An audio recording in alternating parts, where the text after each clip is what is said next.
വർഷം പഴക്കമുള്ള ഈ ഹാൻഡ് ക്രാഫ്റ്റഡ് സീലിംഗ്, ഈ ആഡംബര ഫ്ലോറിംഗ്, പിന്നെ ഈ മാഗ്നിഫിസെന്റ്ലി മിറർ അത്രയ്ക്കങ്ങ് പോരാ. എക്സ്ക്യൂസ് മീ, ഫ്ലോറിംഗ് അത്രയ്ക്കങ്ങ് പോരാ. വരൂ. Beautiful flooring, new Rajasthan marbles. Beautiful walls, new Rajasthan marbles. New style.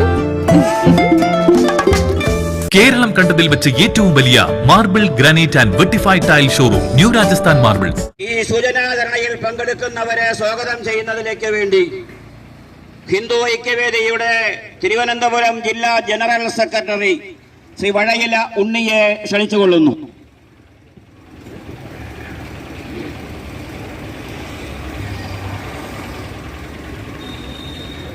പ്രതിഷേധ ധർണ സംഘടിപ്പിക്കേണ്ടതിന്റെ സാഹചര്യം നമുക്കറിയാം. 1911 ബ്രിട്ടീഷുകാർ കൊണ്ടുവന്ന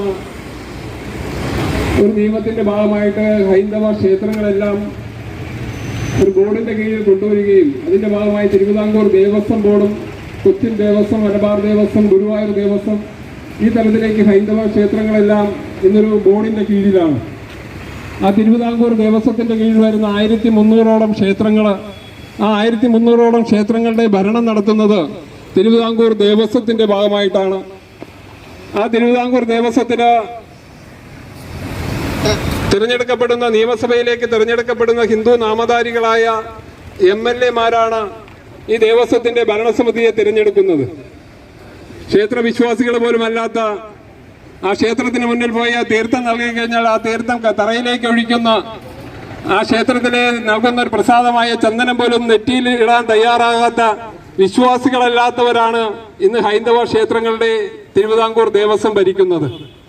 ആ ക്ഷേത്രങ്ങളുടെയൊക്കെ പണവും അതിന്റെ വരുമാനം മാത്രം കൊള്ളയടിക്കാനുള്ള ഒരു കേന്ദ്രമായി ഇന്ന് ഈ തിരുവിതാംകൂർ ദേവസ്വം ബോർഡ് മാറുമ്പോൾ, കഴിഞ്ഞ കുറേ ദിവസങ്ങളായിട്ട്, നേരത്തെ ഇവിടെ സൂചിപ്പിച്ചതുപോലെ തന്നെ കഴിഞ്ഞ കുറേ നാളുകളായിട്ട് തിരുവിതാംകൂർ ദേവസ്വത്തിന്റെ തീരുമാനങ്ങളൊക്കെ അവസാനം കോടതി ഇടപെടേണ്ട ഒരു സാഹചര്യത്തിലേക്കാണ്.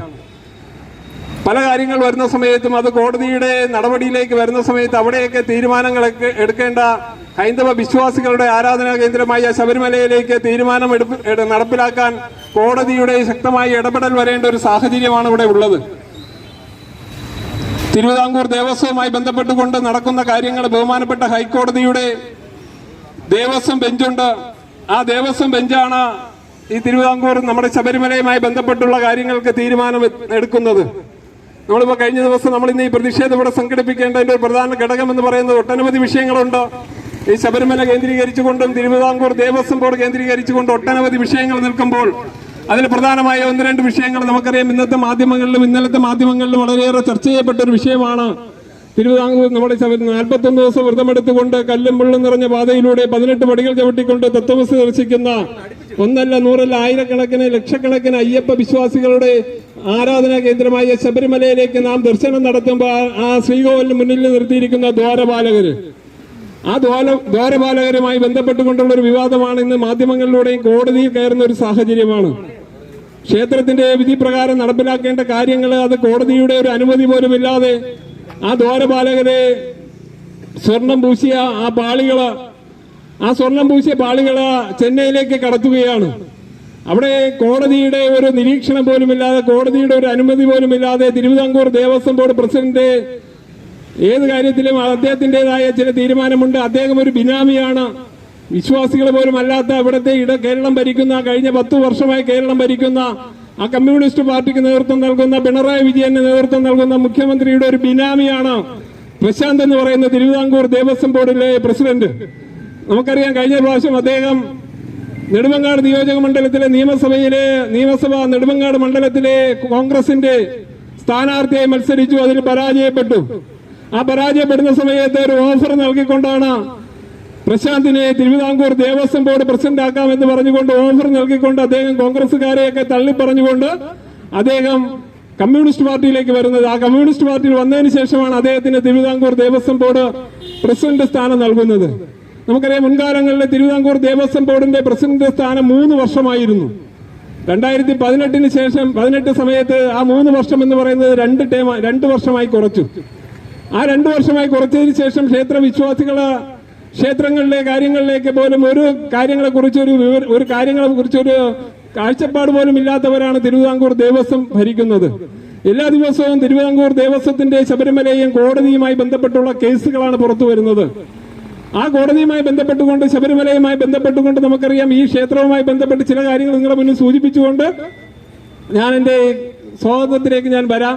നമ്മുടെ ഇതുമായി ബന്ധപ്പെട്ടുകൊണ്ടുള്ള സമരത്തിന്റെ ഭാഗമായിട്ട് ഞാൻ നിങ്ങളുടെ മുന്നിൽ പറയാൻ ആഗ്രഹിക്കുകയാണ്. നമുക്കറിയാം ഒരിക്കലും മറക്കാൻ പറ്റാത്തൊരു കാര്യമാണ് 2018.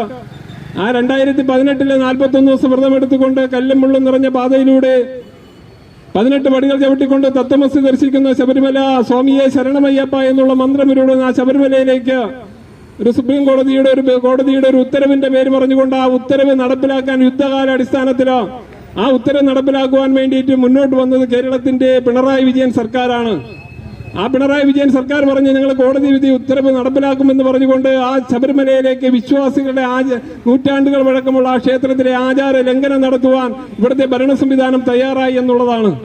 ആ സ്ഥലത്തേക്കാണ് നമുക്കറിയാം വിശ്വാസികളല്ലാത്ത ഒട്ടനവധി ധാർമ്മിക സമരങ്ങൾ സ്വാമിയെ ശരണമയ്യപ്പ എന്നുള്ള മന്ത്രം ഉരുവിട്ടുകൊണ്ട് കേരളത്തിന്റെ തെരുവോരങ്ങളിലൂടെ ആയിരക്കണക്കിന് അമ്മമാരുടെ നേതൃത്വത്തിലാണ് ശബരിമലയിലെ ആചാര സംരക്ഷണം ഏറ്റെടുത്തുകൊണ്ട് നാം മുന്നോട്ട് വന്നത്. ആ ആചാര സംരക്ഷണം ഏറ്റെടുത്തുകൊണ്ട് മുന്നോട്ട് വരുന്ന ആ വിശ്വാസി സമൂഹത്തിനെതിരെ 2000-ഓളം കേസുകൾ എടുത്തു. 4000-ഓളം പേരെ പ്രതികളാക്കി നിരപരാധികളായ ആൾക്കാരെ ജയിലിലടച്ചുകൊണ്ട് അന്ന് അവിടെ ശബരിമലയുടെ കോടതി ഉത്തരവുമായി ബന്ധപ്പെട്ടുകൊണ്ട് മുന്നോട്ട് വന്നുവെങ്കിൽ അവിടെ ശബരിമലയിലെ വിശ്വാസം സംരക്ഷിക്കാൻ അവിടെ രാഷ്ട്രീയത്തിന് നിറവ്യത്യാസമില്ലാതെ സ്വാമിയെ ശരണമയ്യപ്പ എന്ന് മന്ത്രം ഉരുവിട്ടുകൊണ്ട് മുന്നോട്ട് വരികയായിരുന്നു ശബരിമല കർമ്മസമിതിയുടെ നേതൃത്വത്തിൽ. ആ വിഷയവുമായി ബന്ധപ്പെട്ടുകൊണ്ട് നമുക്കറിയാം അവിടെ വിശ്വാസികളല്ലാത്ത ഏതെങ്കിലും ഒരു ഹൈന്ദവ വിശ്വാസത്തിന്റെ ഭാഗമായിട്ടുള്ള ഒരു 10 വയസ്സിനും 40 വയസ്സിനും ഇടയിലുള്ള അമ്മമാർ ആ ശബരിമലയിലേക്ക് പോകില്ല. അത് ആചാരത്തിന്റെ ഭാഗമാണ്. വിശ്വാസി സമൂഹത്തിലുള്ള ഏതെങ്കിലും ഒരു വീട്ടിൽ നിന്ന് ഒരു അമ്മ ആ കാലഘട്ടത്തിൽ പോകണമെന്ന് ഏതെങ്കിലും ഒരു അമ്മ ആവശ്യപ്പെട്ടു. ഇവിടെ നിരീശ്വരവാദികളായ അർബൻ നക്സലായ ബിന്ദു അമ്മണിയെ പോലുള്ള കനക ദുർഗയെ പോലുള്ള രഹ്ന ബാത്തിമയെ പോലുള്ള തൃപ്തി ദേശായിയെ പോലുള്ള ആ മനീതികളെ ഉൾപ്പെടെ ശബരിമലയിലേക്ക് കൊണ്ടുവന്നുകൊണ്ട് പോലീസിന്റെ യൂണിഫോം ജാക്കറ്റ് നൽകിക്കൊണ്ട് 200-ഓളം പോലീസിന്റെ സുരക്ഷ ഏർപ്പെടുത്തിക്കൊണ്ട് ആ ഇരുട്ടിന്റെ മറവില് ആ ശബരിമലയിലേക്ക് കയറ്റിക്കൊണ്ട് ആചാര ലംഘനം നടത്തിയ കമ്മ്യൂണിസ്റ്റുകാരാണ്, പിണറായി വിജയൻ സർക്കാരാണ്. ധർമ്മശാസ്താവിന് അയ്യപ്പന് ശക്തിയുണ്ടെന്ന് പിന്നീട് അത് നമുക്ക് ബോധ്യപ്പെട്ടത് വീട് വീടാന്തരം കോടിയേരി ബാലകൃഷ്ണന്റെ നേതൃത്വത്തില് കമ്മ്യൂണിസ്റ്റ് സഖാക്കളുടെ നേതൃത്വത്തില് ഹൈന്ദവ വീടുകളിലേക്ക് നോട്ടീസ് പ്രിന്റ് ചെയ്തുകൊണ്ട് മാപ്പ് പറഞ്ഞുകൊണ്ട് വീട് വീടാന്തരം കയറി ഇറങ്ങാൻ സാധിച്ചുവെങ്കിൽ അതൊരു ധാർമ്മിക സമരത്തിന്റെ വിജയമാണ്. ആ ശബരിമലയിലേക്കാണ് ഇപ്പോൾ അയ്യപ്പ ഭക്തസംഗമം സംഘടിപ്പിക്കുന്നത്. എന്ത് ധാർമ്മികതയാണ് ഈ തിരുവിതാംകൂർ ദേവസ്വം ബോർഡിനുള്ളത് അയ്യപ്പ ഭക്തസംഗമം നടത്താൻ? എന്താണ് നിങ്ങളുടെ മാനദണ്ഡം? 3000 പേരെ പങ്കെടുപ്പിക്കുമെന്നാണ് പറയുന്നത്. 3000 അയ്യപ്പ വിശ്വാസികളെ പങ്കെടുപ്പിക്കുമെന്നാണ്. എങ്ങനെയാണ് ഇവർ വിശ്വാസികളെ തിരിച്ചറിയുന്നത്? എങ്ങനെയാണ് ഇവിടുത്തെ സർക്കാരിന്റെ കേരളത്തിന്റെ മുഖ്യമന്ത്രിയാണ് അത് ഉദ്ഘാടനം ചെയ്യുമെന്ന് പറയുന്നത്? എന്താണ് അതിന്റെ അടിസ്ഥാനം? ഒരു മതേതര സർക്കാരിന് ഒരു മതസ്ഥാപനത്തിന്റെ ഭാഗമായിട്ടുള്ള കാര്യങ്ങൾ ഉദ്ഘാടനം ചെയ്യാനുള്ള എന്ത് ധാർമ്മികതയാണ് അതിനകത്തുള്ളത്? ഇത് സമൂഹത്തിന്, ഹിന്ദു വിശ്വാസി സമൂഹത്തിനോടൊപ്പം പറയാൻ ഇവിടുത്തെ ഭരണ സംവിധാനം തയ്യാറാവണം. ബഹുമാനപ്പെട്ട ഹൈക്കോടതി കഴിഞ്ഞ ദിവസം ആ കേസുമായി ബന്ധപ്പെട്ടുകൊണ്ടുള്ള ചില ചോദ്യങ്ങൾ ചോദിച്ചു. സർക്കാരിന് ഇതിലെന്താണ് റോള്? സർക്കാരിന് എന്ത് റോളാണെന്നാണ് ബഹുമാനപ്പെട്ട ഹൈക്കോടതി ചോദിച്ചത്. ഇതിന്റെ പണം എങ്ങനെ കണ്ടെത്തുമെന്നാണ്. അപ്പൊ നമ്മുടെ പ്രസിഡന്റ് അവരുടെ പ്രതിനിധീകരിക്കുന്ന വക്കീൽ പറഞ്ഞെന്ന് പറഞ്ഞു കഴിഞ്ഞാൽ ഞങ്ങള് ദേവസ്വം ബോർഡിന്റെ പണം എടുക്കുന്നില്ല.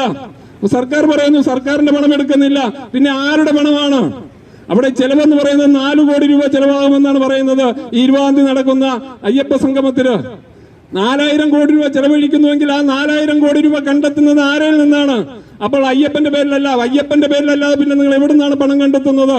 അവിടെ ലേലം പിടിച്ച ഓരോരുത്തർക്കും തേങ്ങ ലേലം പിടിച്ചവന് 25 ലക്ഷം രൂപ, കടവ് നടത്തുന്നവന് 10 ലക്ഷം രൂപ, 5 ലക്ഷം രൂപ. ഈ രീതിയിൽ മാത്രമല്ല, അന്യ സംസ്ഥാനത്തിലുള്ള അയ്യപ്പ വിശ്വാസികൾക്ക് അവർക്കെല്ലാം അയ്യപ്പന്റെ ഫോട്ടോ നൽകിക്കൊണ്ട് ആ ഒരു നോട്ടീസ് നൽകുകയാണ്. ശബരിമല എന്ന് പറയുന്ന ഒരു തീർത്ഥാടന കേന്ദ്രമാണെങ്കിൽ അതൊരു അന്താരാഷ്ട്ര തലത്തിൽ ഒരു കച്ചവട കേന്ദ്രമാക്കാനാണ് ഈ തിരുവിതാംകൂർ ദേവസ്വത്തിന്റെ പ്രസിഡന്റ് നേതൃത്വത്തിൽ നടക്കുന്നത്. അതിനുള്ള നടപടികൾ എന്തായിരുന്നാലും ബഹുമാനപ്പെട്ട ഹൈക്കോടതിയിൽ നിന്നുണ്ടാവും. ഈ കഴിഞ്ഞ ദിവസം ഈ ദ്വാരപാലകനുമായി ബന്ധപ്പെട്ടുള്ള വിഷയത്തിൽ ബഹുമാനപ്പെട്ട ദേവസ്വം ബെഞ്ച് ദേവസ്വം ബെഞ്ച് പറഞ്ഞത് എന്താണ്? എത്രയും പെട്ടെന്ന് അവിടെ നിന്ന് എടുത്തുകൊണ്ട് പോയ സ്വർണ്ണപ്പാളികൾ തിരികെ കൊണ്ടുവരണം. ഇത് പറഞ്ഞത് ബഹുമാനപ്പെട്ട ഹൈക്കോടതിയാണ്. അപ്പോൾ പറഞ്ഞ എന്താണ്? ഞങ്ങൾ അടുത്ത സുപ്രീം കോടതിയെ സമീപിക്കാൻ പോകുന്നു. സുപ്രീം കോടതിയെ സമീപിക്കാൻ പോകുന്നെങ്കിൽ അതിനുള്ള പണം എന്ന് പറയുന്നത് പ്രശാന്തിന്റെ വീട്ടിൽ നിന്ന് കൊണ്ടുവന്ന പണമാണോ? ഇവിടുത്തെ വിശ്വാസികൾ കാണിക്കായി സമർപ്പിച്ച പണം എടുത്തുകൊണ്ട് എന്ത് ധൂർത്തം, എന്ത് തെമ്മാടിത്തനവും കാണിക്കാനാണ് ഈ തിരുവിതാംകൂർ ദേവസ്വത്തിന്റെ പ്രസിഡന്റ് തയ്യാറാവുന്നതെങ്കിൽ ഈ തിരുവിതാംകൂർ ദേവസ്വം ബോർഡിന്റെ പ്രസിഡന്റിന് ചില കാര്യങ്ങൾ ചിന്തിക്കേണ്ടി വരും. വിശ്വാസികളുണ്ട്.